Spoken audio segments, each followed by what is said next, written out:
Productions out here in Florida and Orlando. I started off just supporting a friend with his music career and, helping him post and get some, stuff out there. And it kind of evolved into management, and we progressively, grew from there very quickly. So now I manage 14 different acts, all throughout the world. And so we do anything from brand management to bookings to advancing anything that they would need for that.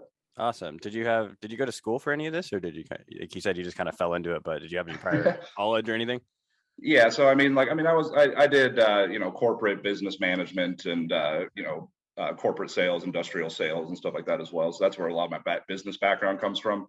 But music scene, I've just been, huge music lover for a long time, been in the scene more or less for almost 15 years now. Oh, wow. Yeah.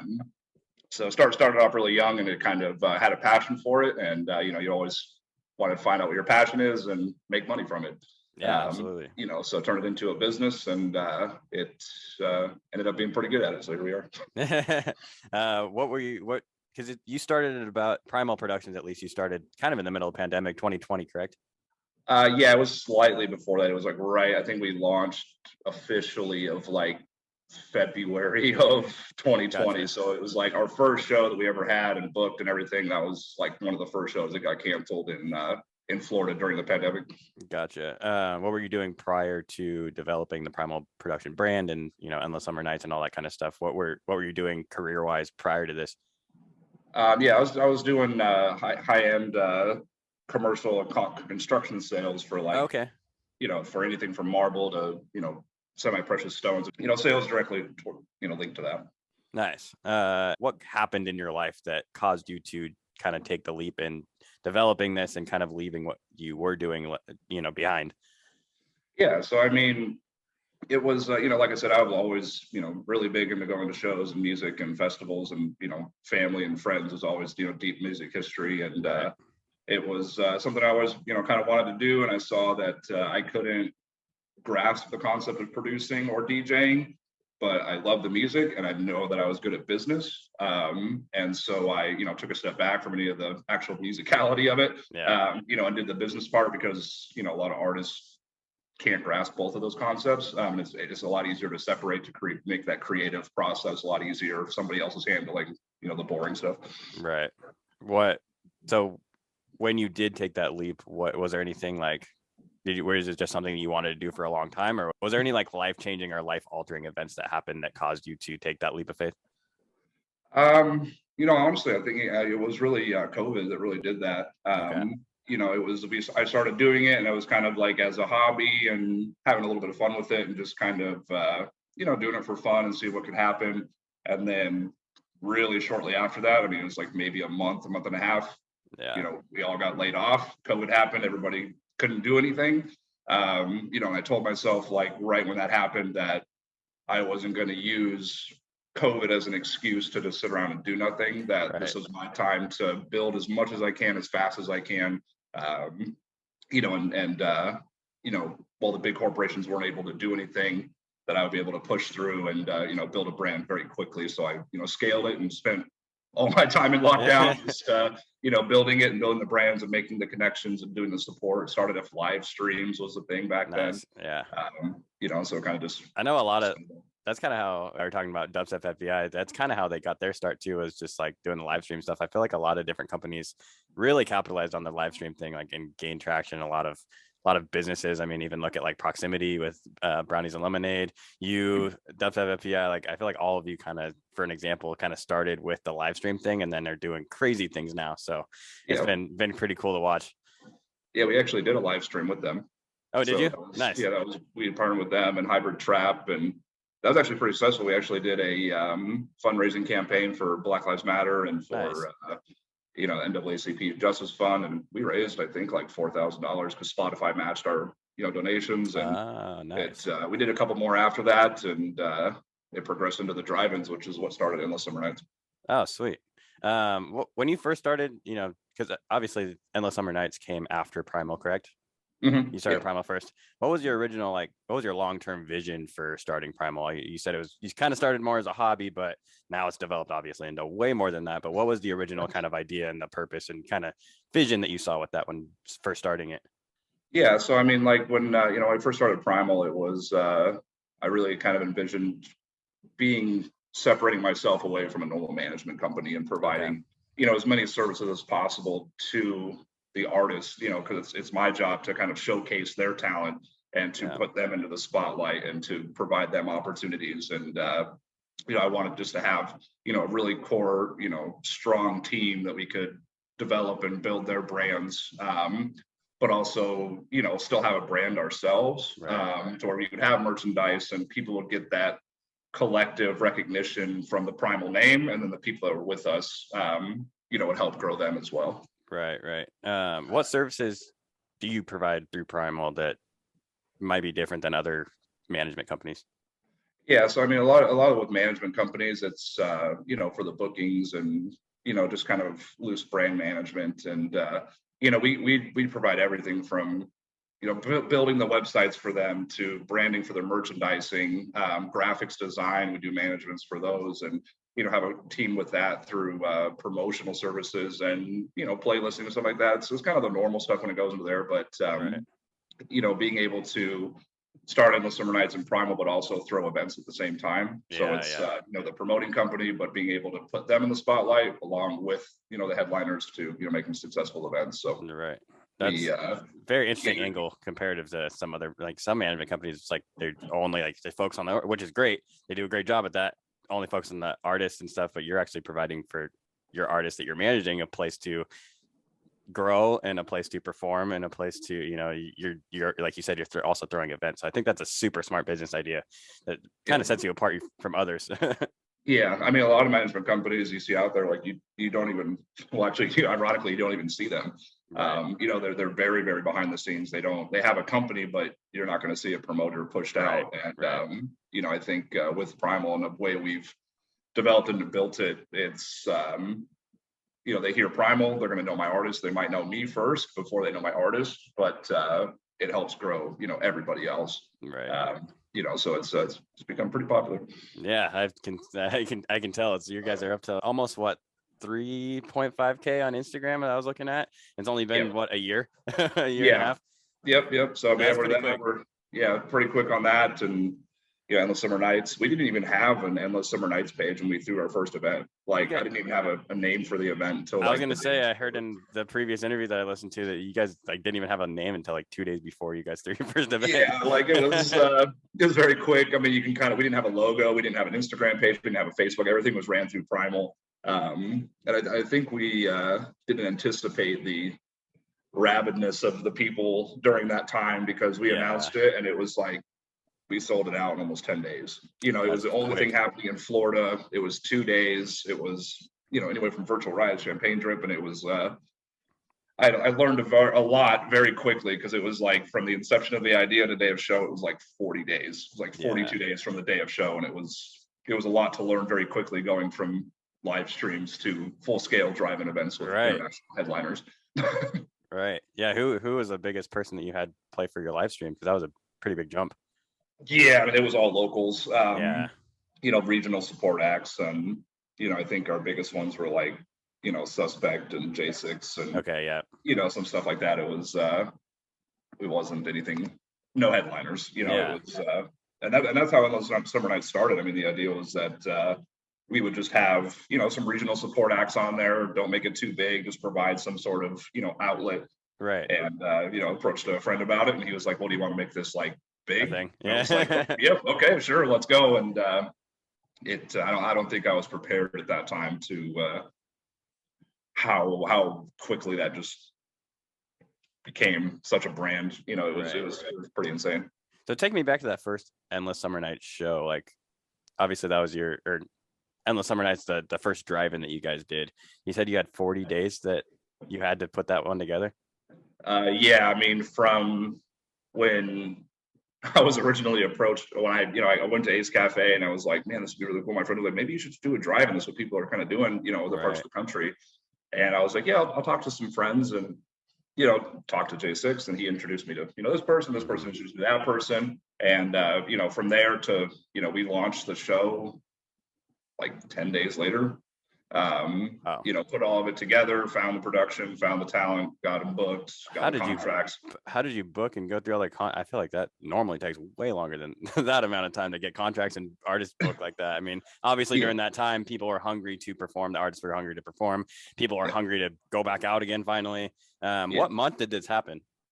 That was in October of 2020. Oh, wow. So we were like deep into, COVID at that point. I think we just started opening back up. And that's why we made it a drive-in. We had people tested, we had masks and social distancing and, all that. But we kind of made it into a hybrid event because I saw a lot of other drive-ins to where it was like very monotone, kind of like car. You were an eighth of a mile away from the stage.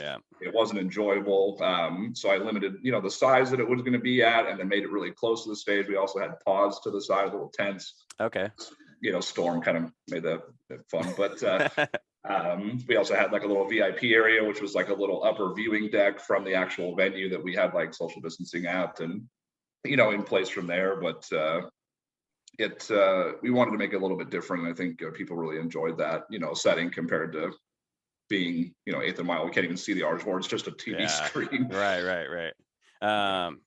I'm curious, when you first throwing and putting together these brands, what was like one of the biggest ways that you think that really helped spread your brand awareness? What different things did you use for marketing and stuff like that? I'm just having a marketing brain, being a marketing student myself, I'm very curious about how people do this sorts of things. Yeah. So, I mean, like with the original drive-in, I think, the original, when we posted it, we had, coordinated all of our partners, all of their, friends, everybody else, launch all at the same time. And, in a way we were kind of lucky at the time because not a lot was going on. So it was a little easier to have a spotlight. All eyes were kind of on us at that point. We even had people flying from Alaska for this. Wow.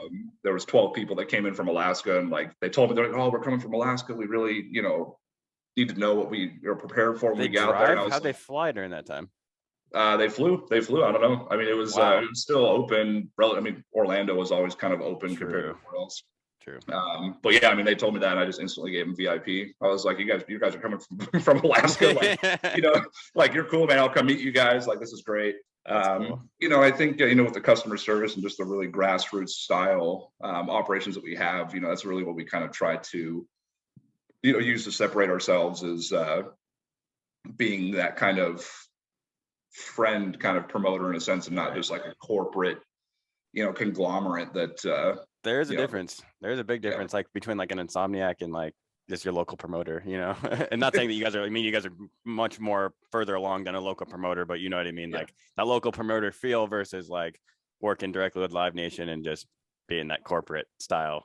They're both great. They're both great. And they both serve their purposes. But I think it's nice to be able to go to an event and be like, oh, that's the guy who owns it. And he's like a super personal guy, super nice guy, whatever, like have a personal relationship. That I feel like for a company like that, it entices people and gives people even more of a reason to, besides having a great event and having a great time, it gives people a reason to come back because they do have that personal connection with your brand and yourself.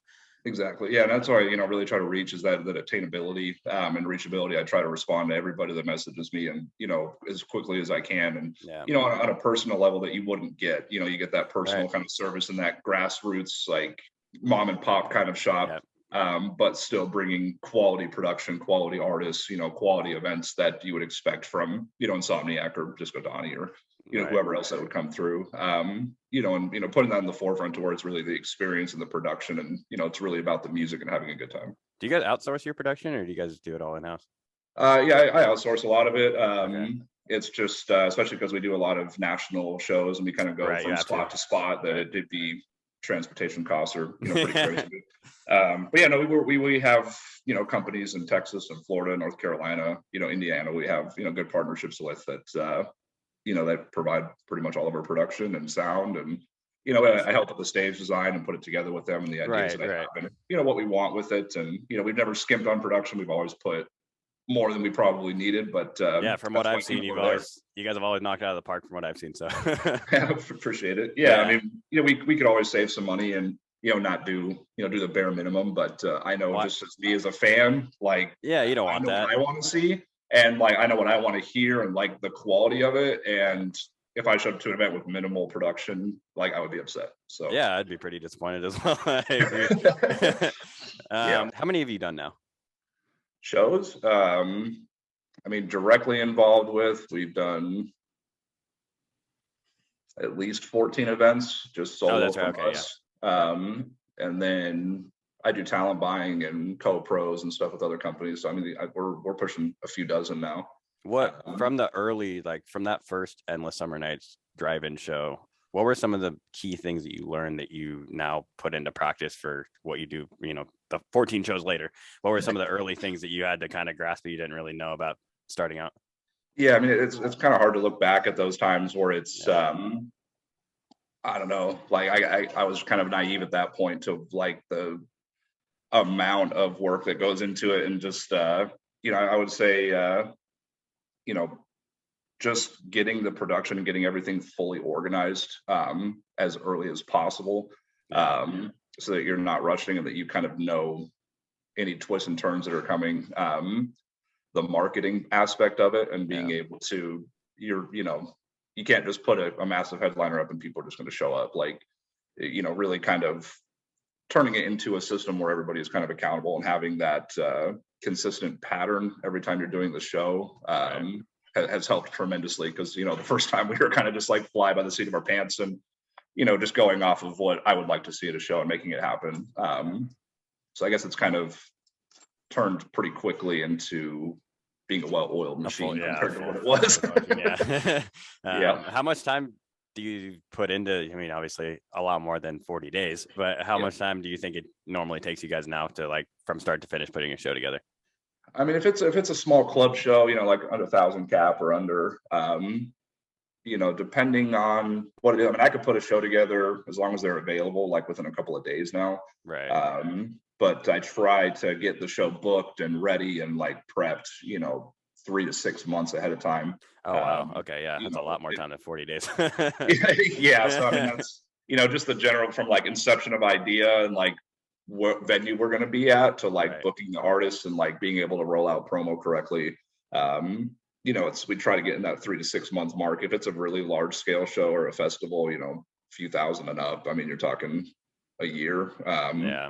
You know, some big scale stuff. So we have some stuff in the works already for 2023 Wow, now. nice. So it's we're scaling very quickly now. You know, we got some new partners that you know have full faith in us, and it really kind of you know helped us speed that along. So we're looking at doing at least almost 25 shows by the end of the year. That's awesome. As far as like, so you guys pretty much take care of like the operational portion of it, because you said that's mainly just for funding, right? Yeah. Yep. So we do. Um, I do everything in house. Anything from the promotions to talent buying to staffing to day of show operations to production procurement. Like right. anything that you can think of for the show is done. You know, I do. You know, I have a team of people that help me a lot. That's what I was gonna ask next. Is it solely you, or do you have a team that helps you kind of with like, that's a lot going on? Yeah. No, I mean, I would say a good chunk of it is me. I do have some partners that you know in Texas and Indianapolis and you know Georgia and California that you know help with like you know venues and finding venues and you know ideas on talent buying or promotional people. You know, I'll hire local promoters or you know influencer campaigns or you know marketing, but yeah, most of it's most of it's me. That's all, yeah. It's a lot of long days and you know constantly working, but you know it helps streamline you know a lot of stuff. There's not a lot of chefs in the kitchen, so to speak, so it's you know works out pretty well. Yeah, I feel like a smaller team with people who work their asses off for the mission and you know vision of the company sometimes does a little bit better the job than having a large team of people who aren't really getting much done. You know what I mean? Yeah, exactly. Sometimes Yeah. better to have a smaller team. Yeah, I mean, like I mean, for core people that have been with us since the beginning, and still to this day, there's 4 of us. Yeah. So, you know, but you know, they've always, you know, supported the company and the vision, and you know, we take some losses, we've, you know, had some big gains, and That's every company, man.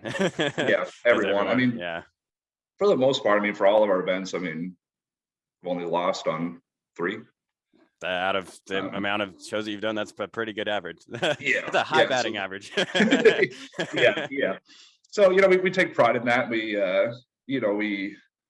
prepare for it, and do what it takes. Like, Yeah. if we see it going bad, we're gonna think outside of the box and do whatever it takes to, to get it done. And it's worked pretty well for us.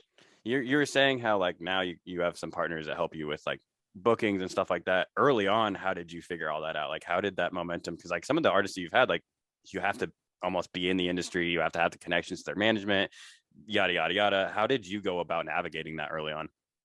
Yeah. So when I first was talking to J6 out there in California, he was friends with his name's Jeremy, but he one of the original starters of Grimefest. Okay, yeah, Texas. And he was working with this guy named Parker, but he was a talent buyer. He worked, Gotcha. works as assistants and works with other artist management for Corson Agency, and now he's working with Love Corson. Prime. Yeah, so I mean, Okay, he's yeah, working with yeah. Prime out of Texas. But yeah, he did the talent buying for that. We said this is what our budget is. Who can you get?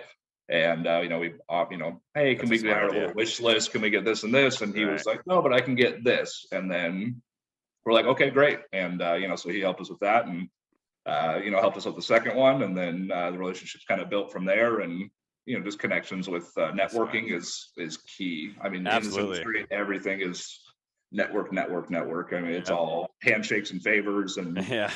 supports, and always show support, no matter who it is, no matter what it is. Yeah. It doesn't cost anything, and it'll cost $0 to be a good person.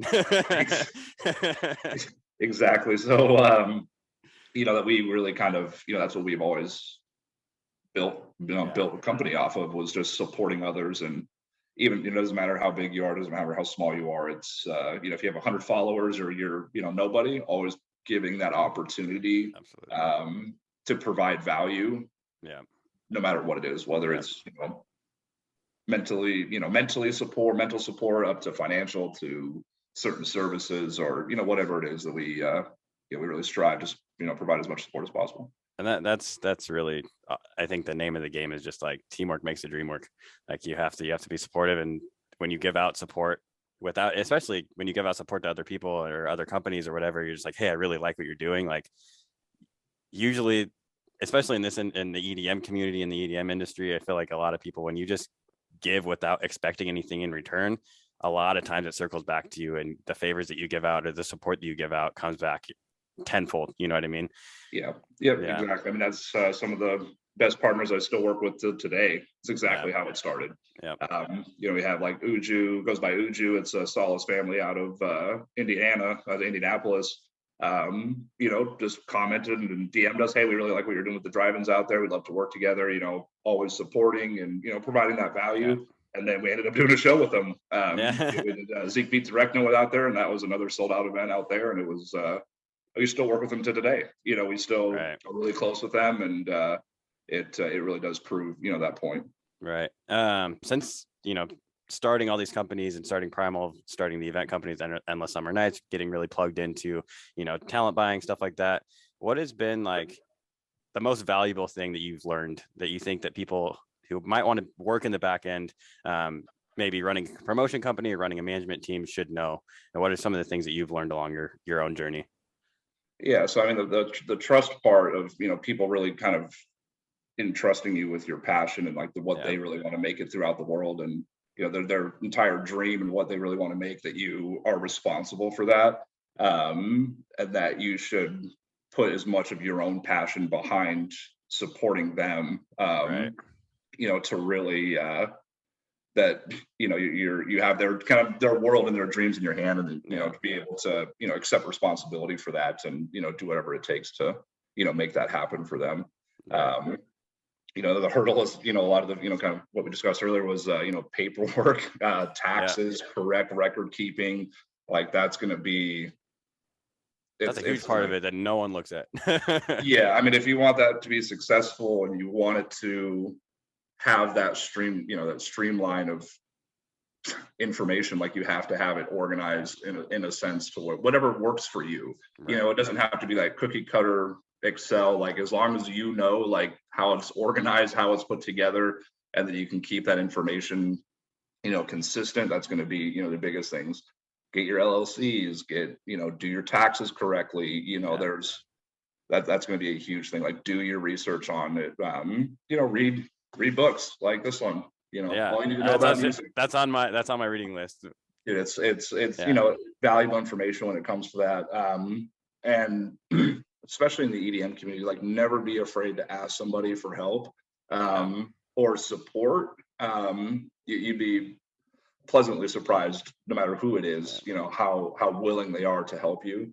And just learn as much as you can from that, because that'll be, just keep an open mind. Yeah, going back to what you were saying earlier, connecting the two is like providing value, right? Like with anything that you do, like for musicians, you're making music to provide to people's happiness in their own lives, or as a management company running the back end business stuff, like you're providing value to your artist, or to running a promotion company, you're providing value to those fans. I feel like everything within this industry, or really any business, it's like, what value can you provide? And as long as you're focused on that, eventually you're going to be successful if you provide enough value. Yeah, exactly. I mean, that's whether it's support or anything, that's even as a good person, as morally, always providing that value. It doesn't have to be monetary, it can be whatever it takes, but it's just kind words, honestly. So people have bad days, we have our times that we're struggling, and if we hear someone just like, hey, I've had bad days, and people have hit me up and just like, hey, we love what you're doing, keep doing it. Something as simple as that on a bad day goes so far. I mean, there's definitely been times where it's very stressful. It's a very, there's a lot of people are depending on you, especially as you grow and scale, and it can be very mentally straining, every single day. So I mean, even operating a business to begin with, but also managing people and their livelihoods and their careers. It's a lot, and there's definitely been times where I almost quit. Like, it wasn't even that long ago. It was, a few months ago, when a lot was going wrong. I didn't feel like anything was going right, and a lot of, it was a lot of self-doubt, that, like, kind of imposter syndrome in a sense, or like, fear of failure or stuff like that. But it was a couple months of where it's just like I had to take some time off and kind of just reset. But I'm really, really glad that I did, because it was I kind of just thought, like, I couldn't really think of what else I would be doing. Like, I'm too good at what I'm doing to do anything else. Yeah, I agree. Seeing how fast your success was too, it's like, dude, please don't stop. Please don't stop. Being that you do, put people's livelihoods and stuff, you've said that a couple of times, into your own hands in a sense.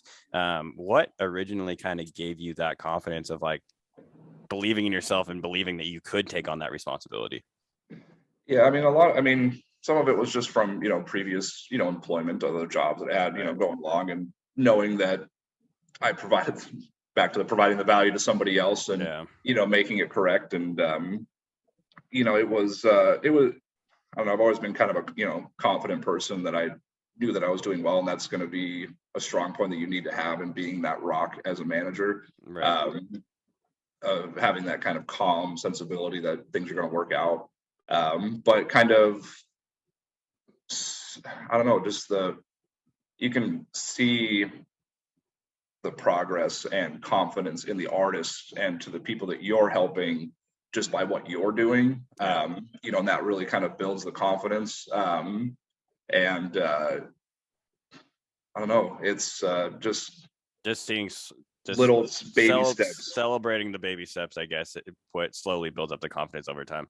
Seeing the engagements, and seeing people being happy at the shows, and even with that first drive-in, I mean, that was kind of the big eye-opener for me, was that, like, just looking at the people that were there was the first time that they've had escape, or a good time, and, like, in a long time, in long time. They were Yeah. locked in their homes. They couldn't do anything. They weren't allowed to see their family or friends or Yeah. celebrate holidays or graduate or, any of that. And to Yeah. be able to provide that, just that little bit of escape. I know for me, I went freaking hard. As soon as shit opened up in California, I went to like almost every Insomniac festival last year. I Yeah. was going hard last year because I was just Yeah. like, I was so tired of just being cooped up in my room and in my house. I was just like, now that we're able, as soon as we're able to do this, I'm going hard. Yeah. Now that I've like gotten it out of my system and I feel like I'm reacclimated to like how it was in the past, I'm like, okay, now I can like chill out a little bit, stay home. Like, and I'm like on the other No, side no, of no, it no. now. Don't get used to that. Keep coming to our events. I would love to come out to one of your guys' shows. When you guys do the stuff in California, I'm definitely gonna hit you guys up and try and make it out to Yep. that. Yeah, we'll be should be coming to California here pretty soon, or finalizing that. But San Francisco and Santa Cruz, we're coming your way. Excellent, excellent. And then we're working with one of my artists, Dr. Ops. He does events as well out there at the DNA Lounge. He did a lot of my like graphic design stuff for this podcast. Yeah. Yep. He does a lot of animations, and he's actually one of like the original artists that I ever managed. And it's been over 2 years. Yeah. RJ is great. Introduced me to Ryan Louder Space. It's really close knit. And he's doing another event coming up. We'll tag it into here. We got Tasoki and Lizzie Jane come out to DNA Lounge. April 29th. Yep, I'll be. That had to get rescheduled because of the vaccination stuff. And we're having, I think we're having a booth at that show. So yeah. So I'll be at the DNA Lounge. So go grab your tickets. Yeah. I did want to get back into like the topic of like talking about passions and stuff. Being that people do trust you to make their dreams reality. Did you have any dreams previously in your life other than like outside of music that really helped like fuel you? Yeah. So I mean, my biggest thing was like, pretty much throughout my life was that I hated working for other people. Same, dude. Like I couldn't, like, I always, excelled in it. And I was always up in management and, kind of in charge, but it was this corporate mindset that it was just like, I always hated. I hate corporate life. And, not being able, not being able to be unique or have like your own thought process on how you think things should be done. And, for the longest time, it was always, I want to have my own business. I want to be able to, be in charge of myself and be able to create something, be able to make something out of nothing. What a lot of people don't realize too, it's like, I see you as a creative person, but not in the sense of like, I'm an artist as a creative, but like as a creative, like you can also have other creative or be creative in other aspects. And I find myself, and I think we share this we have this in common where like, we feel very creative in a business sense of like creating something from the ground up and building something as a business. I feel so creative in that aspect. But when it comes to like writing music, I'm like, I have no idea. Yeah, exactly.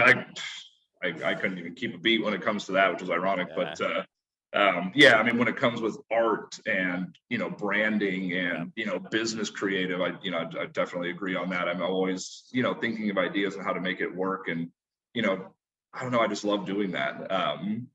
And being able to kind of shape and form it around my own company instead of having to rely on, working for somebody else. Like that, that's probably one of my biggest motivators that I, can't really give up because I can't really see myself going back. So it's fun. It really is. That's the bottom line of everything. All of this is just have fun. We're like literally our job is to throw parties, like throw events, throw, festivals. It's I don't see how you can have a bad time. I know it's stressful as hell, but it's I don't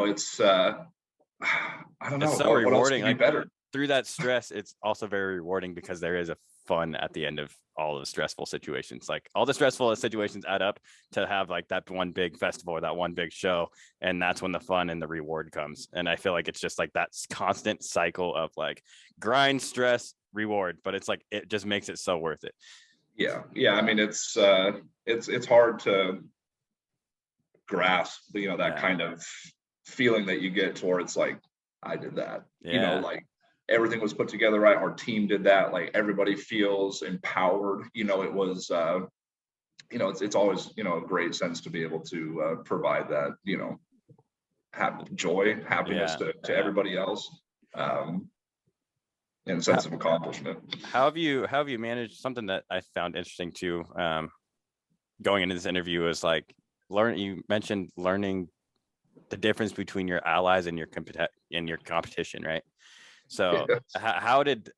how has that journey been for you? Because I know for me it's been frustrating at times, also very rewarding at times, seeing who's on my side, some of the people that may be competitors. In my personal opinion, there is competition in this industry, but like it also depends on how you look at it, Yep. whether it's healthy competition or if it's like actually develops into hatred. And I feel like, I don't know, in the EDM scene, there's not really that much like hatred between competition. I feel like it's most of the time it's more of a healthy competition. Has that stood true in your experience, or has your experience been slightly different than that? I mean, I wouldn't say hatred, in a sense, but either Bad everybody competition, I guess, is a better way of putting that. yeah, I mean, Yeah. there's kind of a harsh truth. Everybody has their own narrative. They have their Yeah. own aspirations of where they want to go to, and some people, some companies will do whatever it takes, whether it's Yeah. negative or not. And if you have a lot of money, if you have a lot of power into it, that's where it seems to they take advantage of that. Right. But there's there's definitely competition, especially from the bigger dogs. Yeah. That can be tough to beat. Because it's like mom and pop shop, grocery store opening next to Walmart. They're just gonna flood it, all their money into it, all their marketing, and eventually you'll get shut down. There's a lot of behind the scenes stuff when it comes to larger companies with that they might even come after me for saying stuff like this. So I just gotta be careful when it comes to that. But they in general A-list companies will kind of go out of their way to make sure that you're not going to be successful in that part and kind of drive you out. But the power to the underground, it's going to live forever. So we try to straddle that line of underground and national branding. Has any bigger companies, instead of doing what you just explained, on the flip side of that, helped you in any significant way? I'm not big companies. I've worked with larger scale clubs and promoters and stuff that have definitely helped us. Anybody from like EDM Maniac to Method 3 to other stuff. I've promoted for Insomniac before. I've promoted for Donnie events. Stuff like that. But there's some other companies that we do help each other, and we kind of realize vital events is really Vital's great. Max and all them over there are great. Great. We worked with them a lot. Louder Space was playing Wobble Lands. We've had huge congrats on that, by the way. Thanks, man. That was big news. Louder Space, he's gonna be he's blowing up quick. He's a lot of stuff coming up this year, and you're doing a great job with him. He deserves it. Yeah, he's so humble and so kind, and it's really talented, and it shows. So artists out there, stay humble as possible. Always provide that value. It will come, and be humbled with yourself, because it'll. There's a lot of not everybody's going to make it to EDC. So and the backbone of every project should be, again, provide value, right? Yes. So that could be a little thumbnail for the podcast. Yeah. Providing value with. Right. I think that's it. Is actually the angle that I'm going to take with this podcast. So, well, I don't want to take up too much of your time, because you did do this out of a favor, so I don't want to take up too much of your day. But as we wrap up here, before we get out of here, is there anything that we didn't touch on that you would like to get out there? We do have a new website. I just finally launched that after this entire time. So it's just you go to primalpresents.com, esnmusicfestival.com, or primal-productions-mgmt.com. Awesome. Our shows are coming up. If you want to book any artists, if you want to see what's coming up, new music is coming out, event tickets, things like that, you can come to there. Like I said, I'll plug in Champagne Drip in Lubbock, Texas. That's just it's April 30th in Lubbock, out a big college town out there. So that's going to be a lot of fun. Awesome. But I think that's about it. We do have a lot of other shows coming nationally, so keep your eye out for that. We have, like I said, 20 to 25 shows and a couple festivals we'll be working with. Excellent. Final question before we get out of here. I ask at the end of every interview. Is it one piece of advice you can tell yourself when you first became an music industry entrepreneur? What would it be, and why? Always stay calm and collected. and true to your That's vision a and your big- branding. like Whatever that. your vision is for that, like don't let anybody else sway that. You know what Yeah. you want, you know what your vision is. You can take input from others, but always stay true to what your branding and vision is, and I like that. it'll come out. I like that. Awesome. Thank you so much, man, for your time today. I Yeah, appreciate you. not a problem. Thanks for having me.